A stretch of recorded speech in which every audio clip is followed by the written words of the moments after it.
حضرت شیخ سعدی رحمۃ اللہ علیہ فرماتے ہیں کہ ایک سال بلخ سے بامیان کی طرف میرا سفر ہوا اور راستہ ڈاکوؤں کی وجہ سے خطرناک تھا۔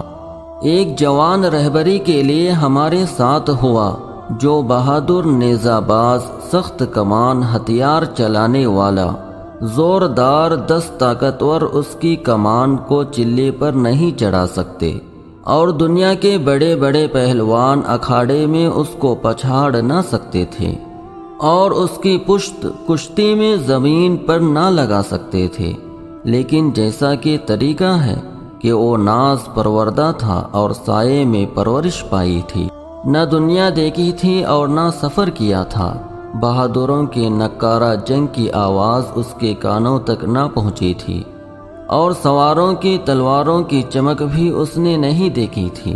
دشمن کے ہاتھ میں کبھی قیدی بن کے نہیں پڑا تھا، اور اس کے اطراف میں کبھی تیروں کی بارش نہیں ہوئی تھی۔ اتفاقاً میں اور اے جوان دونوں ایک دوسرے کے پیچھے دوڑے۔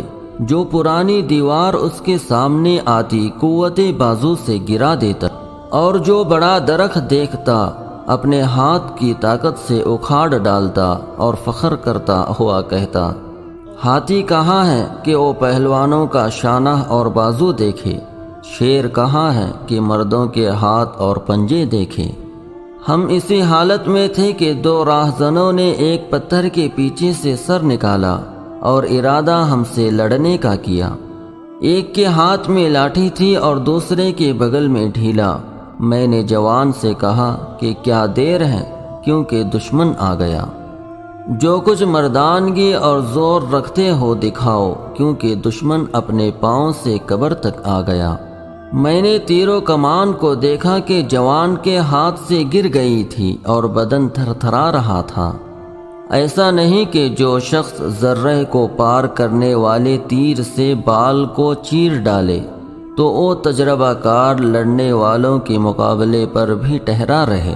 اس کے سوا میں نے کوئی چارہ کار نہیں دیکھا کہ سامان، ہتھیار اور کپڑے ہم نے چھوڑے اور جان سلامتی کے ساتھ بچا لائے کہ بڑے کاموں میں تجربہ کار آدمی کو بھیج، اس لیے کہ تجربہ کار طاقتور شیر کو کمند کے حلقے میں پھانس لے گا۔